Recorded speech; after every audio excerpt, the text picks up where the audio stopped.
என் வீடு தேடி வந்திருக்கிற வேப்பலக்காரி, நீ யாருமா? நானா? நாக நதிக்கரையை தாண்டி வந்திருக்கிற படவேட்டுக்காரி. உன் மேல போட்டிருந்த விளையாட்டம்மையை எடுக்க வந்த வேட்டக்காரி. பம்பை அடிச்சு என் அம்மா இறக்கிறது அந்த படவேட்டம்மா? படவேட்டுக்காரி பம்பக்காரியா வந்திருக்காளேன்னு பாக்குறியா? நான் என்னைக்குமே பக்தர்களுக்கு சொந்தக்காரி. ஆமா, பித்து பிடிச்சவ மாதிரி முத்துமாரியம்மன் மேல கோவப்பட்டுட்டு இந்த ஊரை விட்டே போக பாக்குறியே, இது நியாயமா?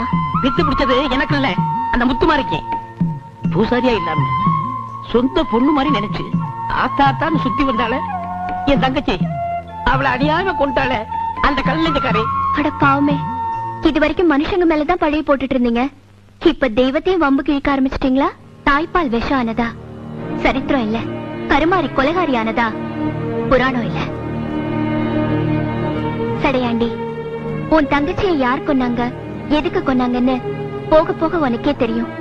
அது வரைக்கும் நீ இந்த ஊரை விட்டு போக கூடாது. முதல்ல உன் தங்கச்சியை புதைச்ச இடத்துல பாலை ஊத்து, அப்பதான் அவ ஆத்மா சாந்தி அடையும்.